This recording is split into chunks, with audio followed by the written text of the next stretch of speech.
Well, hello, you lovely creative people. Matthew here with Gear Sounds, and today we are just jumping into the Boss GX10 because it was getting dusty. And it was getting dusty for one reason, and one reason only. And that's my new main multi-effects unit, the Head Rush Flex Prime. Sorry, boss, but the interface on this is so superior, despite the sounds being inferior and the technology being inferior. It doesn't even have USB-C out. Why do I like it better? What?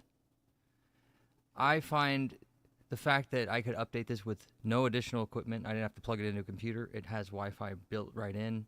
I could just one-touch update it. And the fact that I could just more easily build things because the user interface was better. It was more powerful. So the GX10 has been gathering so much dust that I thought, you know what, let me bring it out for one last video, see if I can either fall in love with it or sell it. And that's exactly what we're going to do on today's episode. But we're also going to dive deep, and I'm going to show you exactly how to use this thing because I still remember. And you saw me actually trying to fiddle with the interface during that solo, trying to figure out how I could increase the reverb. And I had to hit the effect button. The whole touchscreen was just inactive. I couldn't just touch what I see on the screen. I don't know why. Silly. But a lot of the functionality still exists by pushing the switches, the actual buttons themselves, instead of the touchscreen. So you can touch these now that I'm in the effects section. But in order to get over here, yeah, I guess you can scroll.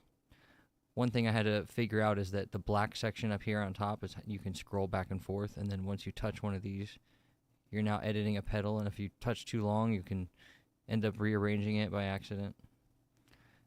But still very useful. I think I have reverb on my vocals. Let me fix that really quick.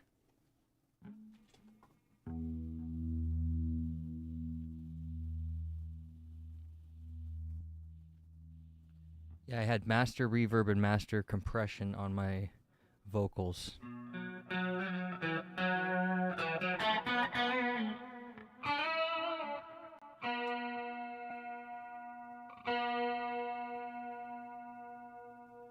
I'm going to put a small amount of compression just to help out the vocals and with leveling some of these guitar tones here. If you're recording this directly into, let's say, an interface or your DAW, you'd probably want to have some compression on that track anyways, and I would recommend some sort of studio compression technique, like something very, very light on anything that you're recording. And since I'm recording a video, That's why I'm doing it.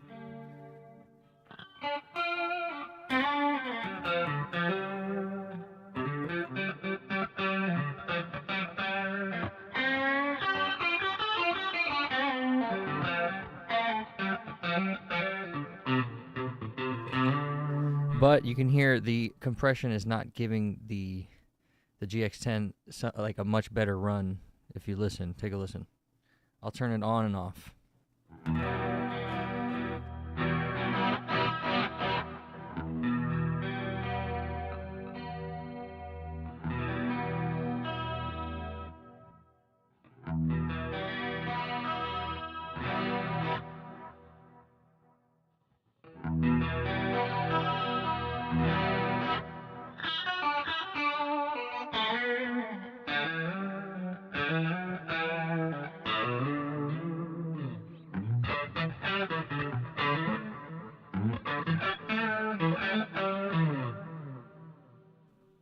Okay, you know what? I was actually wrong. The compression is helping a lot. So this is the compression on. Off.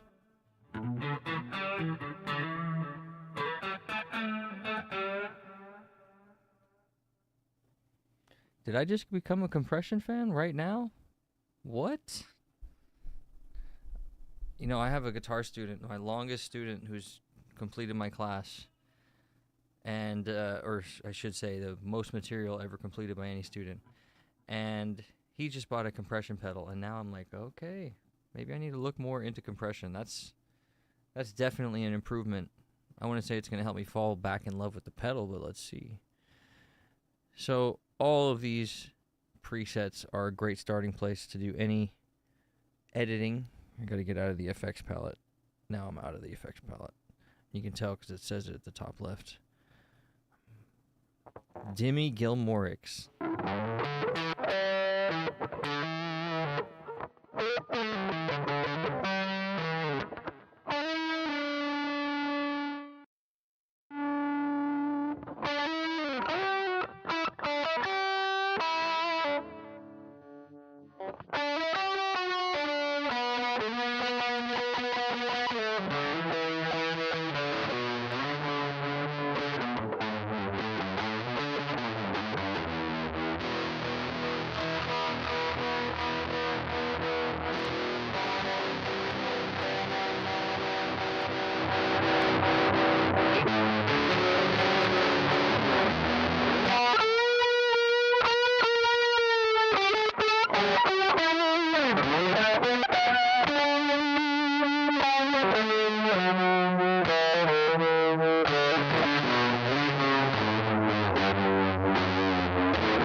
Let's turn this. Wait, is that what that did? Yeah, it did turn the vibrato on. See, a lot of people were complaining about these tones, and I guess I get the complaints because I mean, this doesn't sound that good. This is one of the best effects. This is one of the best presets on the pedal, by the way. And listen.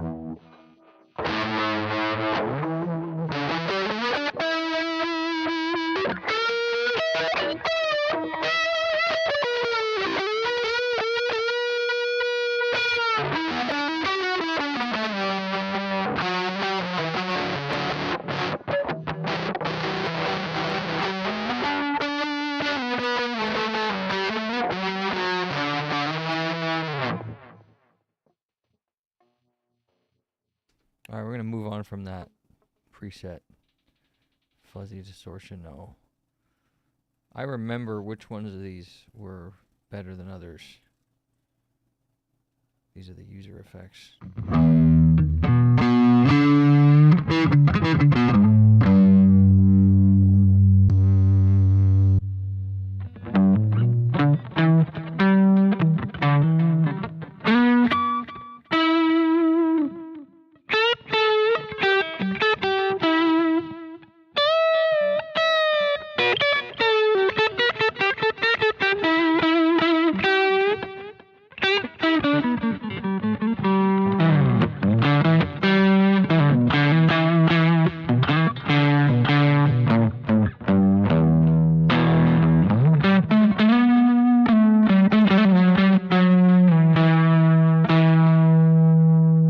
not sure what that fuzziness is. It's internal clipping in my headphones, if you guys can hear that too.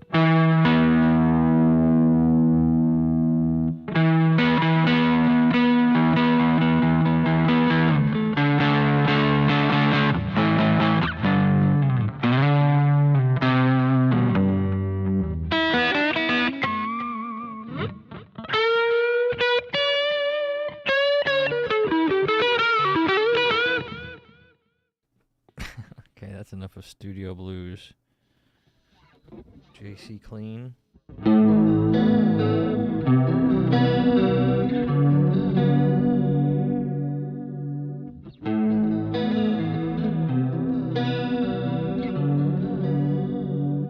know, I would love it if these presets came out of the box. At Unity Gain? Is that so much to ask? Could they not just pump a reference signal through all of these presets and get them to Unity Gain? That's ridiculous, in my opinion. Am I being too picky?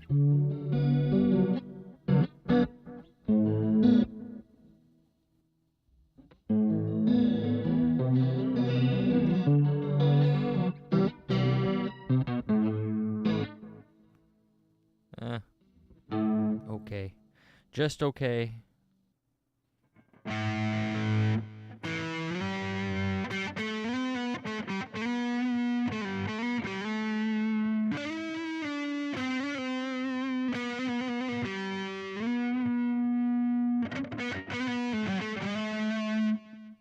actually really don't like that.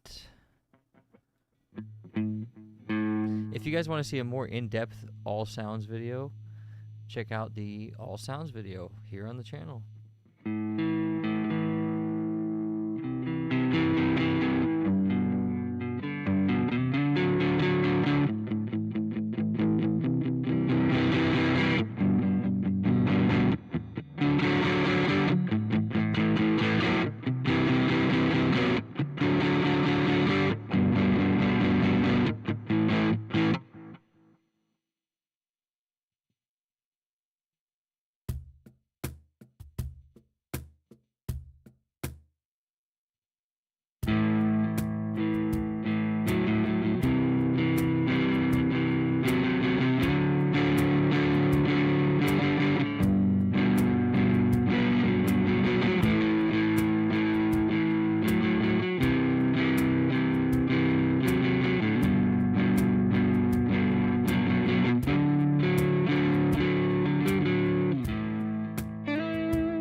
So I had the compressor off, and that's me turning it back on.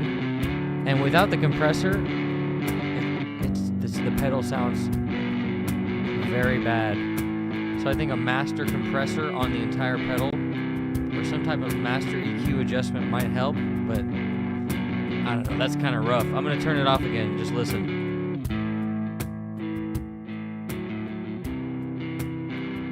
That's rough, that's rough. Listen to this.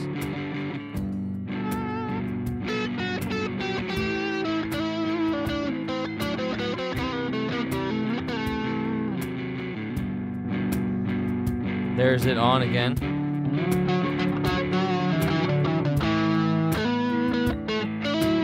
I mean, the compressor helps, but it doesn't even fix what I hear are some kind of poofy sounds.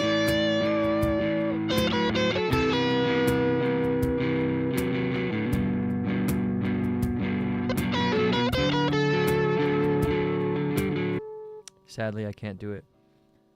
It sounds like, to me, the person who you go to the bar and they have the worst tone ever, and you just want to talk to them and say, you know, adjust your mids or adjust your treble or do this or that. But these are the presets that they give us. Why? That is a can of bees right there. And I set it up properly in the menu. You can go here. Go to in and out setting, output select.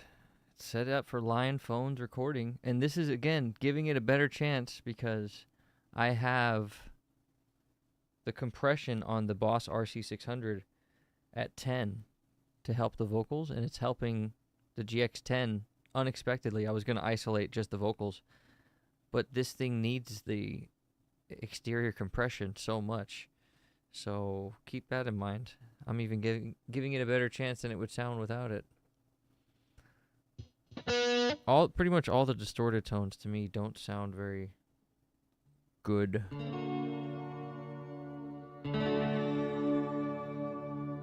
Never been a fan of shimmer. I think if I turn off the shimmer, maybe I'll like this patch.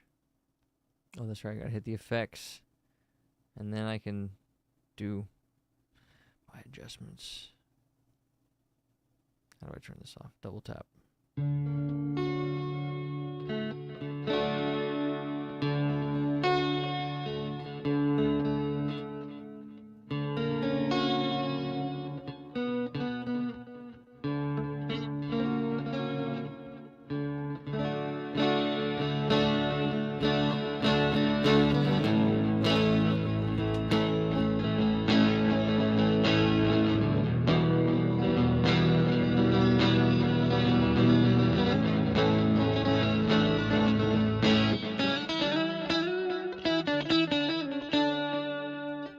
Okay, this one's kind of weird, but at least it's a little more likable.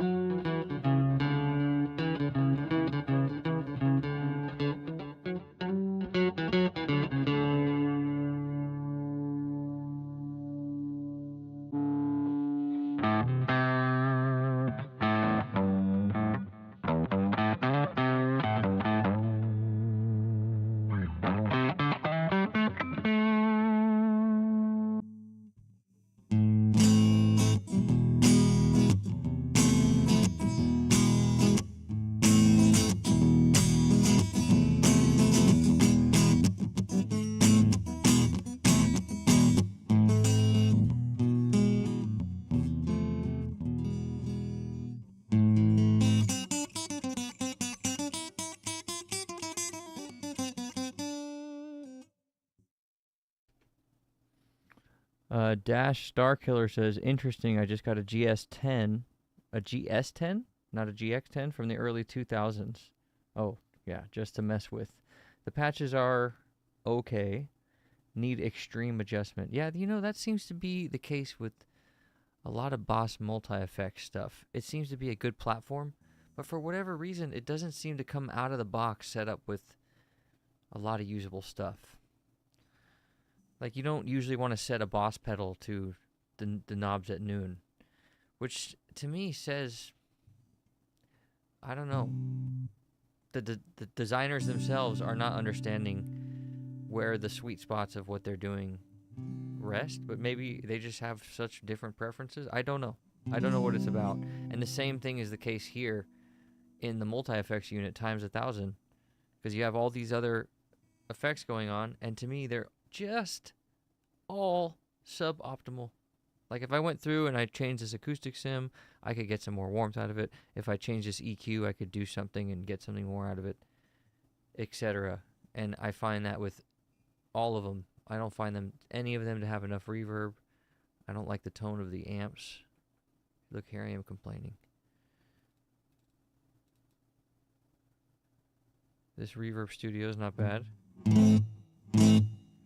but it just sounds, you know, a little strange. Let's go up on the level and the time and see what we get. See, when you turn a reverb very high, it reveals whether it's a good reverb or not.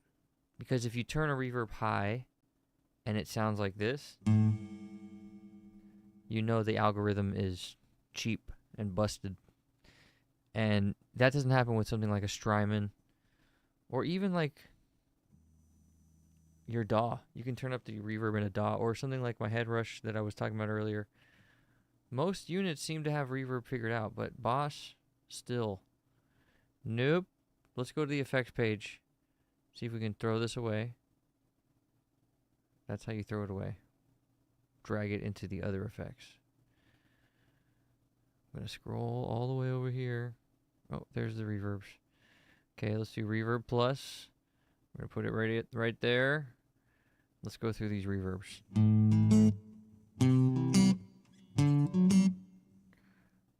Let's turn up the effect level a little bit. Again, this is going to reveal, is this tone at its core any good? 5 seconds, 50% is a good middle ground, literally.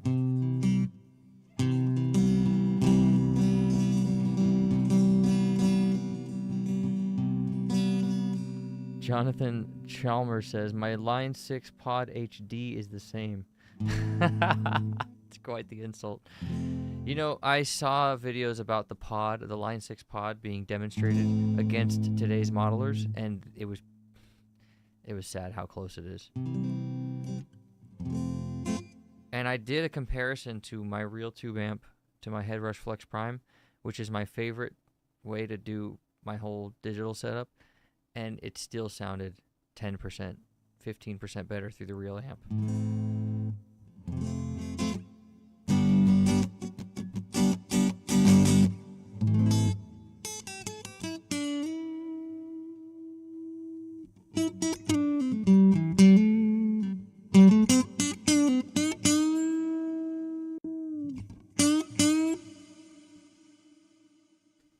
What the heck is that? Jonathan also says, I grabbed a Spark Go the other day for practicing, but haven't had a chance to try it out. Hoping the presets are decent. Yeah, the Spark Go is great. I did some live streams on it. I didn't do a dedicated video on it, but I'm using that as my piano speaker on my Kurzweil piano out in the living room. And it's great. I made some custom piano presets for it, and the reverb on the Sparks far exceeds this GX10, which is really sad. The Spark, there's another example of great reverb is on the Spark. Reverb is great everywhere and has been great and amazing since Strymon released the Big Sky in 2013. It's just been getting better since then. It seems that Boss is the only company that's large that I know of that's behind in reverb, and it's a shame because reverb is so essential to the sound of your guitar rig. And when you have a plate reverb that sounds like this, I mean, that just sounds like an open source algorithm. It sounds so bad. Overall, I gave the GX10 like a 4 out of 10. Below average. Just because of its slow interface. I mean, look at this. Watch when I try to drag around this thing. Look how slow and laggy that is. It looks bad on the camera. It looks worse in real life, though. I'm looking at the screen over there. What other reverbs can I complain about here? Room small. Jonathan says, it sounds like the reverb in my Blackstar amp. Yeah, no doubt. The cheap Blackstar stuff is pretty cool. It's really fun, but it's nothing on what the quality level of Boss is supposed to be. So the fact that they sound similar is no bueno. Dash also says, I think the idea of having a unit like this is good for pure experimentation. I had an 80s Roland JC77, and man, that chorus was something else. I bought this to try and get a bit of that back. Yeah, you know, I don't know. I think you're going to have better time with other units, in my opinion. If you haven't tried any of the new Headrush stuff, and people hate on them because they make their stuff obsolete after like 3 years, and that is pretty bad. I think Line 6 might be somewhere to look first. I'm biased because I haven't actually tried the newest Line 6 stuff. So maybe that affects my opinion. Jonathan says, I was just talking about the preset.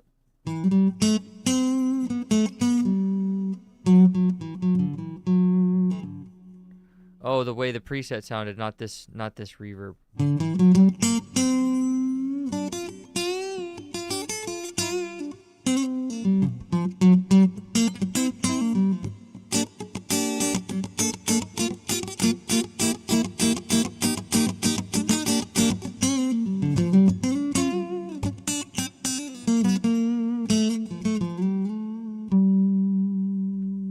Let's move on to some other presets here. Again, the compression is helping this thing a large amount. Let's not forget what I did earlier. Fuzzy rock, no. I don't like any of the distorted tones, really. Yeah,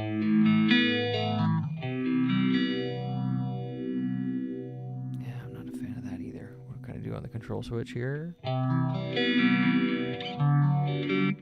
Dual Power says, Boss always sucks. More hype than quality.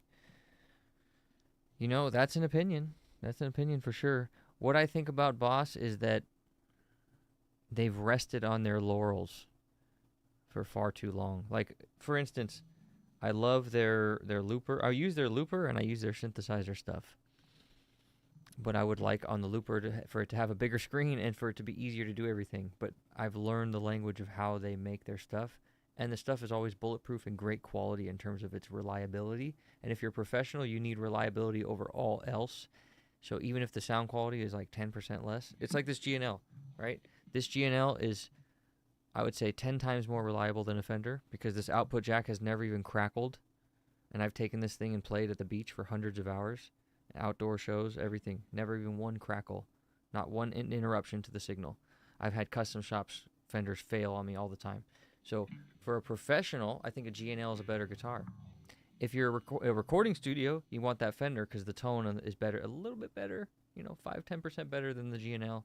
But this is more reliable, more playable, and so this is, for me, my instrument. The same can be true of a Boss product, right? They're more reliable, and they don't sound as good as other stuff, but they're less likely to break, so you can depend on them. So it's like a Toyota Corolla, right? It's not very fancy. Okay, dual power, not the fanciest, but Boss gets you by, and you can always count on it functioning.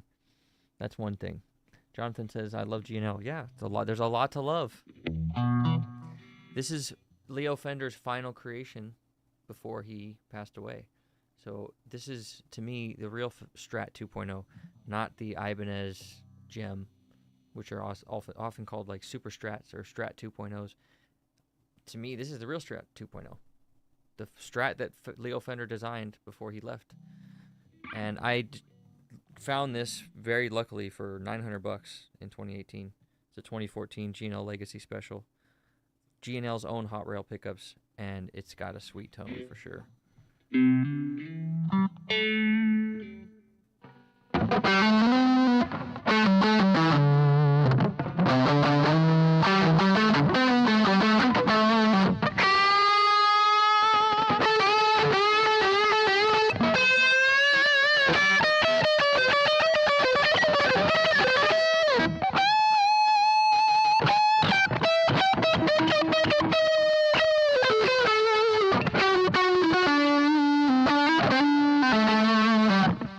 Dual Power says, what is your opinion on chorus, EQ, and Metal Zone pedals? Metal Zone is underrated. It's a meme, but it's underrated. It's a preamp. The Metal Zone is essentially a preamp, and a lot of metal pedals will have very, very nice mid sculpting that I love. And sometimes you can use a metal pedal as just a preamp. And I think, if I'm not mistaken, my Hyperfuzz, my FZ2 Hyperfuzz, which used to be an essential part of my rig until it started having some issues because it's from the 80s. I wish they would re-release that exact model. That thing basically was like a preamp, and you could switch it to a preamp mode and only use it as a preamp, which was great. As far as the Boss EQ pedals, I don't like that they have a buffer because I like to turn EQ pedals off and use them to solve a problem as opposed to have them as an always-on thing. But pretty much all Boss pedals have a buffer in them. And so for that reason, I personally don't like the Boss EQ stuff. I prefer to do digital EQ inside of a multi-effects unit now. In fact, I think most all pedals are becoming outdated outside of analog pedals like drive pedals and wah pedals. And then same with chorus. Like I think chorus is another effect that can be done digitally as well as reverb and delay now. So I don't think you need to worry about delay and reverb pedals anymore. I think you need to worry about which multi-effect unit gives you the best delay and reverb tone that you like. For me, that's the Headrush Flex Prime because it's so small and compact and new. You want something that's new because these pedals are technology and they're going to become outdated, and you don't need to cry about it. You can sell it or you can keep it and it still works.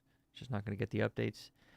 And or you can cry about it and be upset about it. I'm certainly going to be upset when, in 2 or 3 years they have a new Headrush unit that's small, and I don't know, you can talk to it and tell it, hey, give me a Duran Duran Come Undone creamy watery tone, and it's just gonna, you know, just like the Spark app, it'll make something for you. That would be cool. I would like that. Anyways, moving on. Oh dang, we're already at 30 minutes. Thank you guys for dropping likes on the stream. Subscribe if you love it, and we're gonna wrap this up, I think.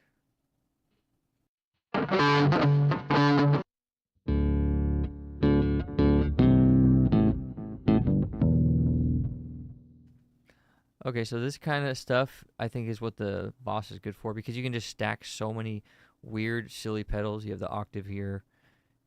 Oh, is that it? No, there's another page.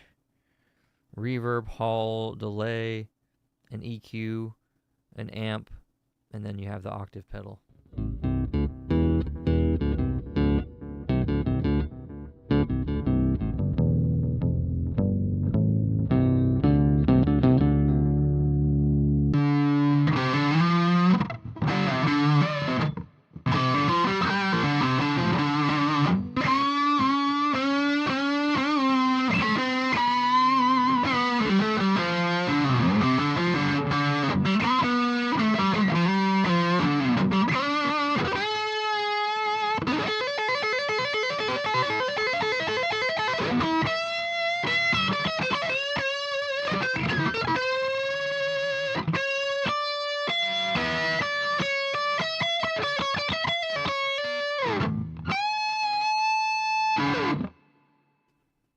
So that's a gain tone I think I can get behind. That's not too bad. Yes, the GNL is beautiful. I missed that comment. But yes, thank you. I don't think she has a name. She should have a name. Although look at how gross she is.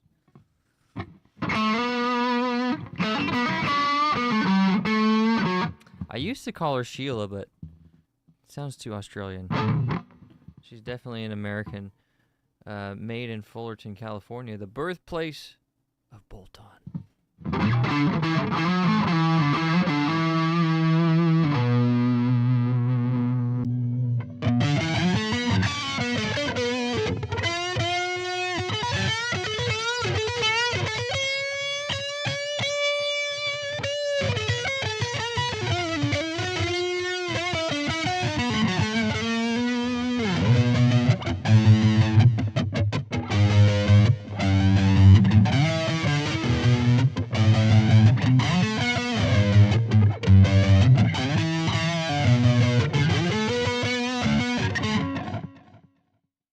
You know, normally I hate flanger, but that's a subtle enough flanger where it's not too annoying, right?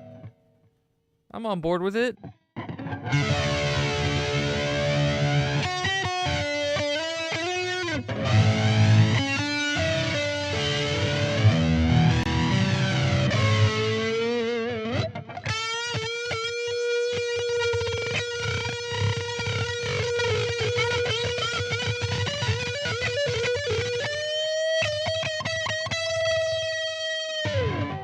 It's still a little corny, though. At the end of the day, it's a little corny. Man, one of the Boss engineers just loved adding octave to everything. What the hell? Oh, synth lead, okay.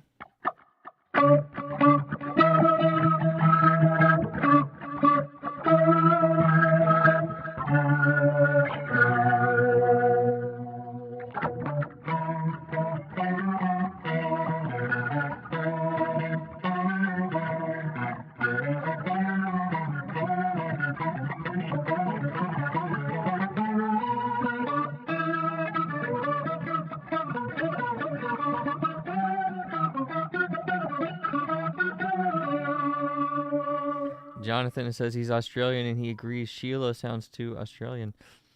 I have a Schecter bass with the same look as that GNL, and I will never part ways with it. You know, it's not the look for me. If it were up to me, this would be either a candy apple red or a metallic red with some type of ridiculous pick guard. I don't know. You know, give me chrome red or, you know, something ridiculous over a standard pick guard any day of the week. That's what it would be if it were up to me. But I just happen to get a great deal on this thing. And it's also very pedestrian. So I love showing up to gigs and just pretending like I don't know. It's like, playing with the house pool cue. It's almost like a hustle. If you show up to one of those blues competitions with this guitar, they're like, oh, that guy's playing blues on a G&L. What is he doing? But nope. Boom. You were unaware that I actually know how to play. But yeah, people misunderstand G&Ls and they underestimate them. A good thing, I think. You can get a great deal on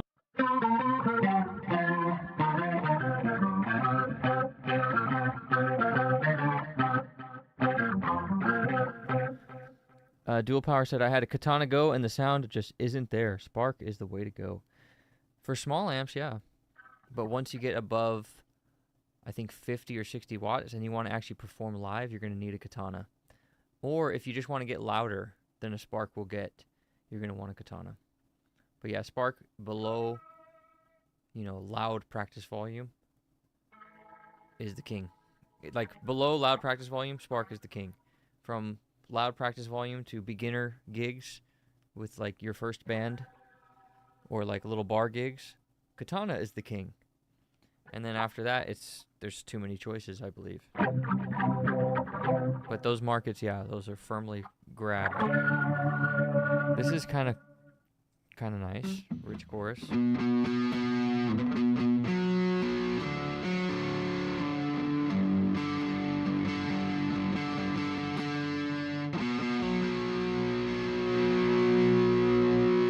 So because all these are such different volumes, I have to adjust the volume for every patch. Ridiculous.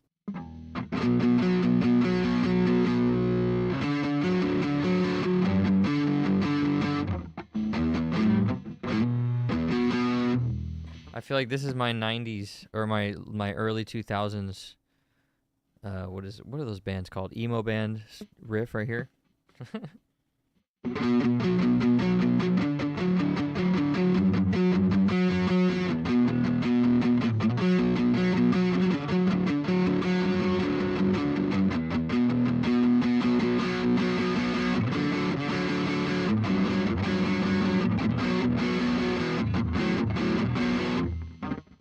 You know what? That actually is not bad.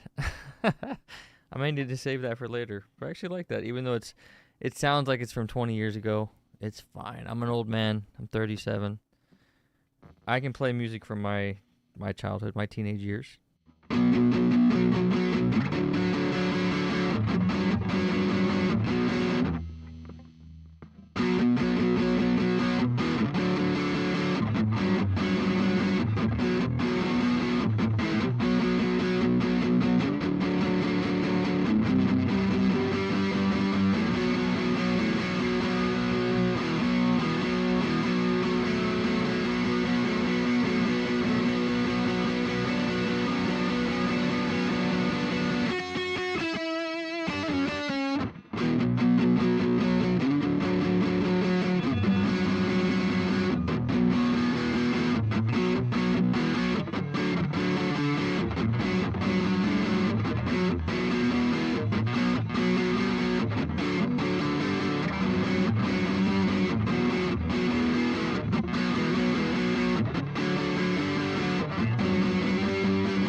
That's about as much guitar solo as would be in a 2000 song, right?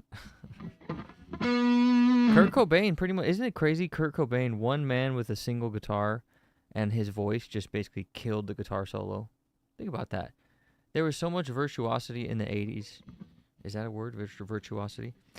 Anyways, virtuosos, many of them. And it all stopped. It just came collapsing down. It was like a stock market crash. It was like guitar talent was becoming inflated, and then it just crashed. Not saying Kurt Cobain is not a talented guitar player, but he's certainly not technically talented.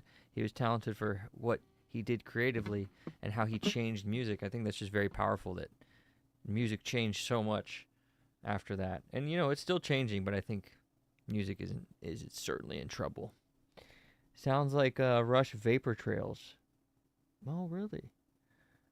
Jonathan says, I'm a decade older, and that was the sound of that punk band had in the clubs. Oh, that's cool. Late 90s emo sound. Oh, so I'm wrong about 2000 sound then, maybe. Maybe it's going a little further back. I never really listened to any of that stuff, any of the emo music. I mostly was into... What did I listen to?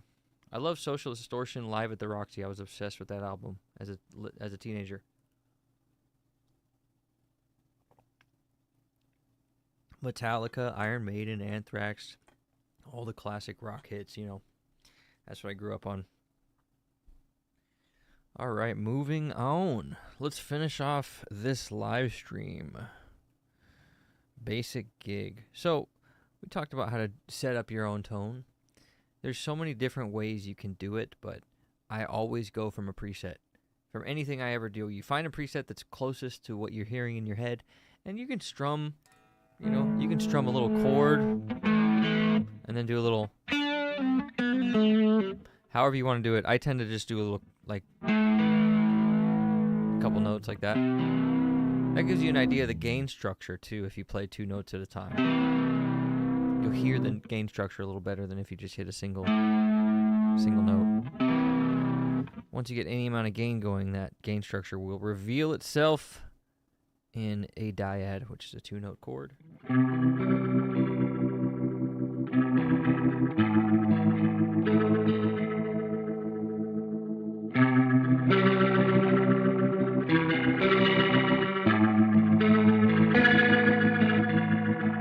You know, it'd be interesting to compare that to the actual Boss RT2 rotary pedal, which I just got.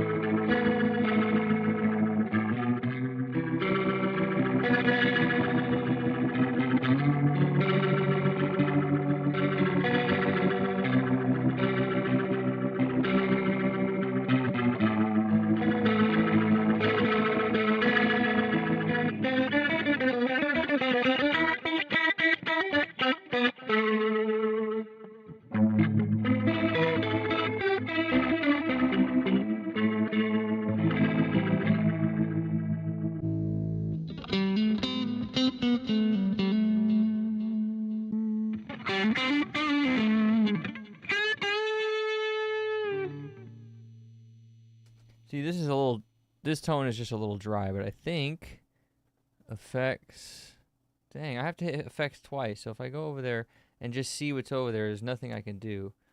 Do I really have to scroll all the way over here like this? See, there's a lot wrong with this interface.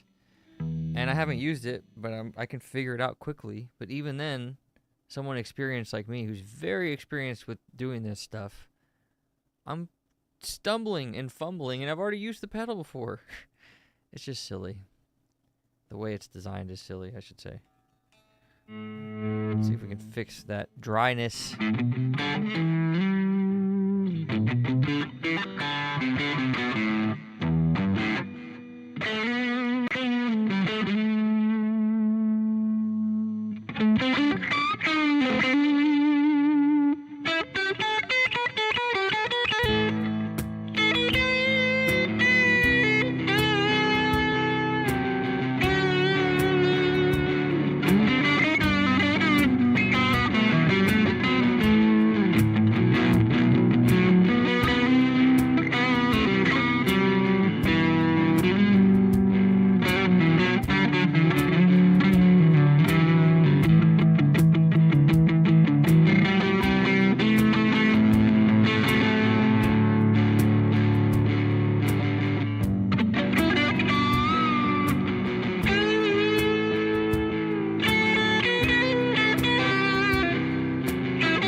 Oh, I like that, how the tails kept up there. That was pretty cool. Oh, obviously because I'm going into the pedal.